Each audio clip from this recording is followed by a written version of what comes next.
Okay, here we are again. Welcome back, everybody. This is the We Quit Booze Brothers, which is a podcast where we try to have honest, no fluff conversations about our various experiences of quitting alcohol. And with me, as always, is my brother Matt.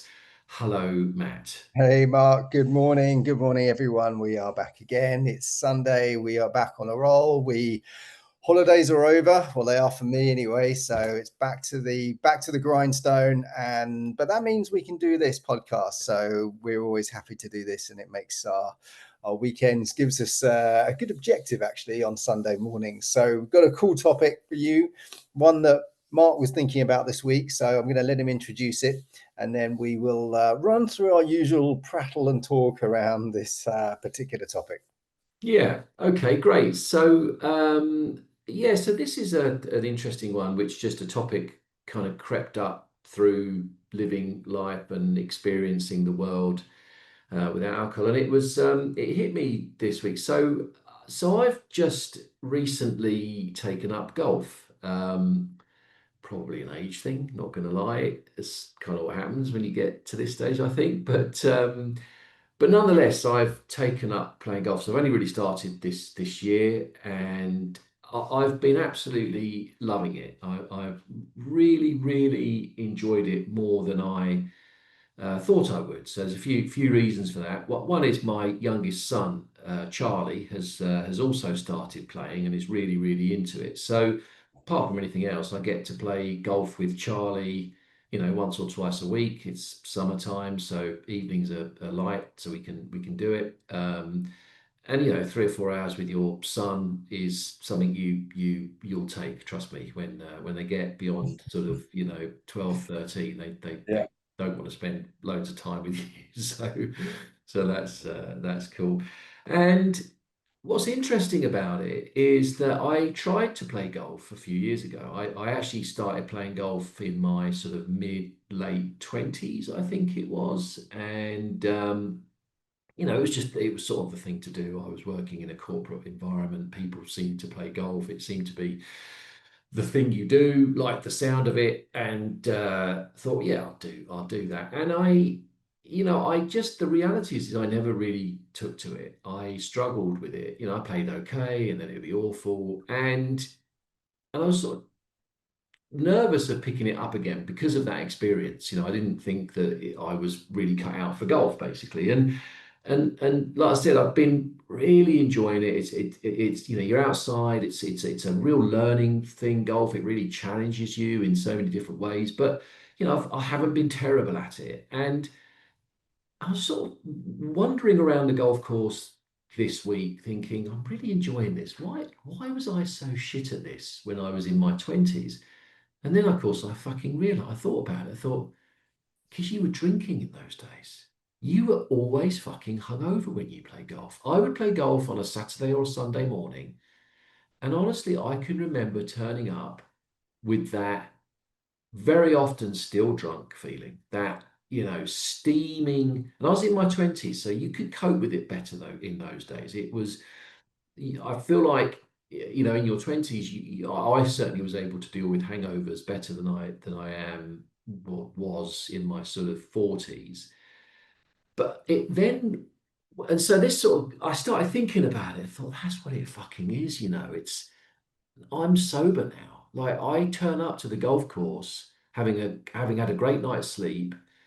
And golf, like a lot of sports, like a lot of things in life, it's in some ways it's almost like an allegory for life. I don't get as triggered as I used to when I drank in normal life. I'm much calmer. I'm much more on a sort of even keel than I used to be, and that's really important in golf because you will hit the ball into the trees, and it will really be frustrating. Mm. And of course, when you're hungover, that is harder to deal with. And so I started thinking about it, and I sort of expanded my thinking, and I was thinking, fucking hell, I remember. You know what it's like when you start thinking about something and you just remember something that just your brain just goes, oh, I'm going to remind you of this because this was really bad. And this is going to make you feel really shit about yourself. I remember one day, my wife's father, my father-in-law, had arranged a really nice game of golf for me as a birthday present, I think it was. And he booked a really, really expensive course. It was a really lovely high-end course. And it was a big thing, I was touched that he did it. This was again back in the day when I was this was in my 20s. And I turned up to this thing and I'd been on an absolute bender the night before. Because it was a day off. I had a day off. And of course, my dumb, stupid brain in those days would go, oh, fuck, I'm not working tomorrow. Great. Let's go out. Always, Right. always. Yeah. Always. And I remember turning up and he didn't say anything, but he must have known that I was hungover, and I chewed through this round, didn't play great, and almost couldn't wait for it to finish. And then I remember at the end just downing pints of orange juice and lemonade like my life depended on it because I was obviously so hungover, so lacking in blood sugar, yeah, all the shit that alcohol does to you. And then I started thinking about all the other similar things. Like I remember a time when I had a family event. It was quite a big occasion, actually. I won't go into the detail on this podcast, but there's a family member of mine that I became estranged from, and I sort of was reconnected with this person briefly. And I got pissed the night before, and I turned up hungover, and it was a lunchtime, and I felt it really sort of grimy and shit. And then I remember coaching when I've lived in the US, of course, and when I lived in the US, I became a qualified soccer coach, and it became a big part of my life out there. But I also remember times when I'd be coaching these 12, 13-year-old kids and talking to the parents afterwards and sort of leaning back because I was very conscious that I probably smelled of alcohol. And it was one of those just moments this week. So I reached out to you, say we should talk about this. It just fucking hit me. I'm loving playing golf right now because the path is clear. I don't the horror and the mess and the excuses that you have to make to yourself, to other people, and the degree to which you let yourself down when you drink is fucking horrifying. And I had that fucking hell, thank God I don't have to deal with that anymore. And look at what it gives you. I'm not, who knows if I'm going to play golf. I don't know. But right now, I'm getting a lot of joy. I'm meeting new people. I'm spending time with my son. I'm playing a sport. It's exercise. If you walk around a golf course for 4 hours, it's exercise, pushing a buggy. And not drinking alcohol has given me all those experiences and all the other things. And I know we've talked about a lot of this before, and I know that we might be covering ground that we've already covered, but it was a moment for me this week, and a moment of realization, and a moment of reflection, and a moment of absolute gratitude, feeling so pleased and grateful that I stopped. And that's why we do this podcast. And that's what I want anybody listening to this to experience. So there you go. There's the tee up. But yeah, No, nice. A nice little pun there. There's the tee up. yeah. Very good. Very good. I can actually remember drinking on the golf course with you. I think didn't we do a round of golf before your stag do? I think we did. Yes, we Yeah, I did. drinking. I think I had like a whiskey or something, or we took some tinnies and We beers did. We around did. at We did. Verulam, or it's not Verulam, the park. Or anyway, Yeah. Yeah. so yes, so golf was. You're absolutely right. I can even remember playing in near where you live now. Actually, one Friday afternoon, I think we all took a day off work, and it was more about the drinking after. It was a similar thing. It was like I just really, the golf was kind of getting in the way of the drinking, if I'm honest. But I think it's fantastic. I know what you mean about, it doesn't, and I think for anybody out there, it doesn't have to be golf. It can be, going for a walk. It can be, just any other distraction that you get involved in, that you start to do, is just such a great thing. But it got me thinking about this whole the mess that drinking causes, and I wanted to start off on a super positive note. I'm going to try and be quick. I've been speaking to someone, he'll remain anonymous, but I've been speaking to someone for the past year and a half, who was in a bad place. You know, he knew it, and that's why we were talking. And I have to say, I don't think I've met a more honest individual who, when he was drinking, was just being incredibly honest about what he was going through and what, but you know, couldn't shift it. I think I mentioned it on this podcast. He went to rehab about a month ago now. I managed to speak to him in the week. First time we've spoken on the phone. We've been exchanging via WhatsApp. On what I just want to say that my utter respect and pride and everything goes out to anybody who stands up and takes action, who decides the mess needs to stop, and this person has done that. I'll go in this through this on another podcast. His description of rehab is was kind of not what I thought it would be. We'll talk about that another time. He said it felt extremely like a business, and I think that's probably wrong. He didn't like the experience, but it gave him what he needed, which was getting sober. And he's not touched a drink, and he's starting slowly. He's got a few health issues, but they're being worked on. And one thing that's really amazing that he said is the doctors now are talking to him with utter compassion, with pride, with a lot of well done, let's get you sorted, let's get you on this right path. And he is, and he's starting to pick up the mess that it's left, but he's doing it with integrity and pride, and I'm super proud of him. So we'll talk more about that, but I just wanted to sort of get it out there because it's a great story, and it's a true story, and it's something that we is part and parcel of what we do, and it makes everything right. Mm. But the mess, I was thinking about lots of things about the mess. And one thing I think, like you, I remember taking my kids when I was living in the UK. Every Saturday morning, they used to go to French school. It was just down the road. In fact, it was in the school that they went to normally, but it happened that on the weekends, this school was transformed into French classes. And I would always be hungover. Sometimes I would have even been maybe taking drugs the night before or something, and I would be taking my kids to this school at like 9 o'clock, and I bump into other parents. I have to go in and talk to the teacher, and I would be like sweating, just like feeling like crap and trying to hide it. Just when I think of it now, it just makes me shudder. And like sometimes I'd be talking to one of the parents and I'd be like, oh yeah, big night last night. We had a bit of a party, a few people around, got a bit out of hand, that sort of jokey, we hadn't had a party, not at all. Mm. It would basically just be me drinking too much, feeling like shit, and hoping or thinking maybe that he could smell the alcohol on me. So I wanted an excuse. I thought I'd give one.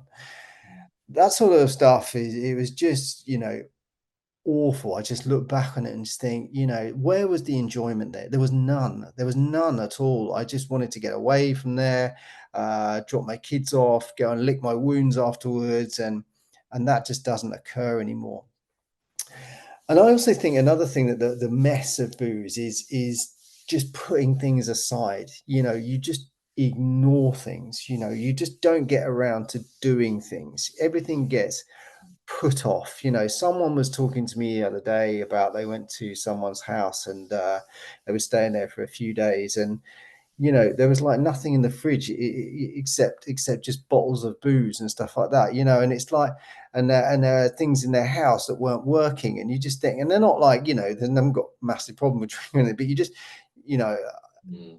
things just get in the way. You don't do things, you just put things off. You don't structure your life in a way that you can structure it. And structure and routine are important. They just are. I think Yeah. anybody you speak to will say it is important to have that. And that structure and routine just goes out the window when you drink, for me. And the final thing I wanted to talk about, and this is a bit sort of off track, but maybe you can respond to some of these points. But the other mess with booze is the utter chaos and ruin it brings to towns, families, lives. I look around this town. I go for running on a Sunday. This morning I'm running, and there's, beer bottles, cans, stuff in the street, like someone's dinner that they've just, chucked in a bag, and it's I do believe that that's booze related. And then, in this country, the South is a big holiday destination, the south of France. You've got Cannes, Saint-Tropez, you've got all the other places around Toulon, Perpignan. And, the police, the stuff they have to deal with at night, because of alcohol, is just fucking unacceptable. You just think, you've got people who maybe work in a normal life and then you chuck a load of booze down them and they are, fighting, they Mm, are screaming, they are, kicking stuff on the street. And you just think all because of this one legal drug that, mm, in my opinion, is the worst. Like, the worst of human behavior I have seen is through alcohol, not mm. actually through other drugs that I was involved in. Um, but there you go. And Yeah, that yeah, the mess is, it's a big topic. When you said to me, let's talk about Ye- mess, there's so much in there. yeah. Like all things related to alcohol, it's endless. But I also just want to pick up quickly on the one thing you said about dropping your kids to French school in the morning. We'll come back to the mess on the streets, etc., in a bit. And I did that to that thing where you sort of over explain yourself. Yeah. And I did that too. And I think it's just this sort of cocktail mix of shame, your vulnerability, you feel like, and you want to sort of jointly normalize it with the other person. So you sort of, because you can normally get a bit of empathy. If you said, if you're looking and feeling hungover and you're in a situation where other people who don't overdrink are apparently just completely normal, you feel like you stand out. You feel Mm, like you're the one. But if you make a joke like, "Oh, a big night last night. I'm really," they will typically laugh and smile. mm. Oh, really? Yeah. Oh, and it's Yeah, like, yeah. and you suddenly go, oh, right, okay, it's fine. I fit in again. I'm okay. I'm part of this group. But actually, your soul is paying the price for all of this. Your Mm. soul is the one thing that really gets replenished. And just final point from me, just because there's more to talk about, but that's why we do this weekly rather than as a one-off. I'm reading a book at the moment called The Obstacle is the Way. It's written by a guy called Ryan Holiday. It's a really good book. I'm only, Okay. full disclosure, have you read it? I don't know if you've read No, it. no, no, No. not heard of it. Oh, Interesting. it's really, really good. Yeah, I'm barely about a third of the way in, but I've heard about it before. And it's essentially draws from ancient Stoicism. So it's based a lot around the sort of people like Marcus Aurelius, Seneca, the sort of ancient Greek emperors who Yeah. really sort of, I believe anyway, that were the sort of founders of this uh, approach to life called Stoicism. And basically, Stoicism is nothing's ever quite as bad as you think. Nothing's probably equally not as good as you think. It's sort of leveling out the highs and the lows. It's trying to live your life on a more of an even keel. But basically, the sort of fundamental premise of this book, and it really relates to alcohol, is that the thing that you're most challenged by, or things that you're most challenged by, the things that you feel most stressed about, the things that you're most fearful of, the things that you struggle the most with, are the things that will set you free. They're the one, that's the way. The way through that, to reframe your approach to those things and to walk through them, not necessarily with confidence, because I don't know that you can do that, but certainly courage, and that really resonates with me with alcohol. When I was drinking, the thought of not drinking was a big deal. Mm. Challenge. It was a challenge.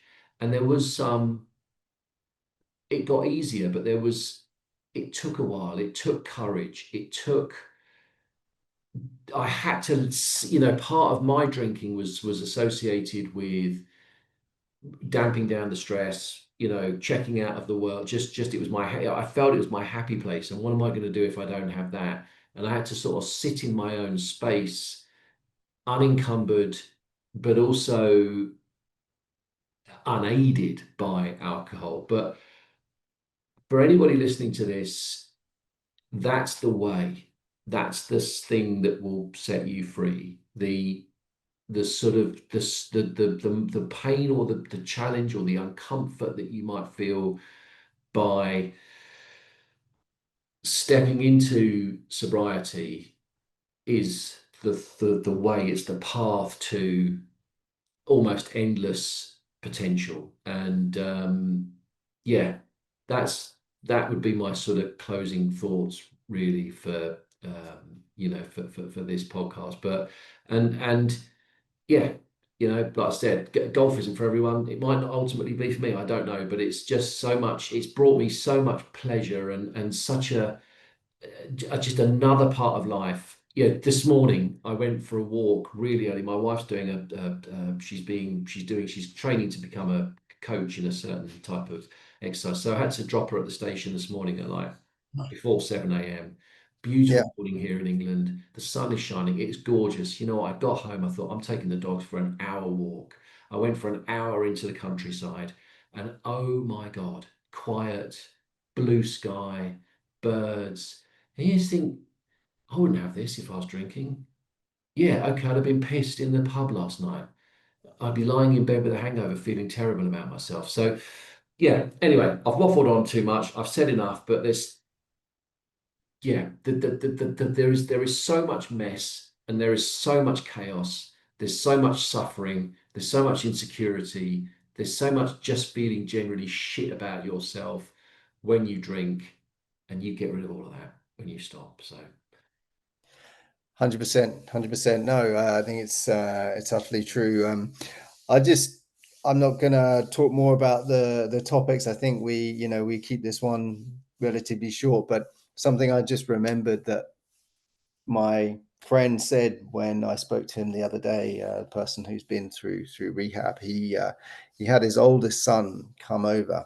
He's staying with his mother at the moment, and his oldest son came over, and they spent the afternoon watching old Bond movies and talking. And at the end, he said, I'm sorry we didn't go out and do anything." And his son replied, he said, "Don't worry, Dad." He said, "For the last few hours, you've been more of a dad to me than you have in the last few years." Mm. Gee, yeah, no way. There you go. Yeah, exactly. So, It's worth it. you know, Yeah, it's not easy. It's not easy, but I suppose my son, fun enough, gave me a quote this week, which maybe we'll end on that. And he was talking about this. He said, "The road to hell can often feel like heaven. And the road to heaven can often feel like hell." And what he meant was that going out, getting hammered can feel great, but it doesn't. You don't arrive where it takes you to the wrong place. Getting to a point where life is meaningful and enriched and layered and colorful and all the rest of it maybe can feel difficult, can feel challenging. Maybe it's not easy, but it is simple. So, and yeah, the rewards are endless and it's so worth it. And it's so worth it that you and I decided to spend most of our Sunday mornings talking about it on a podcast. So there you go. That's evidence enough. So cool. All right, we'll leave it there, everybody. Listen, thanks ever so much for listening. As always, it's a real pleasure for us. And, please do leave your comments. Any thoughts or ideas, stuff you're struggling with, things you're not sure about, challenges, things you disagree with us on, that again, useful to have because we can, sort of bring those in and it gives us talking points. But other than that, I'll leave it there for now. As I always say, never quit quitting. It's goodbye from me. and it's goodbye from me. It's goodbye from him. Cheers, guys.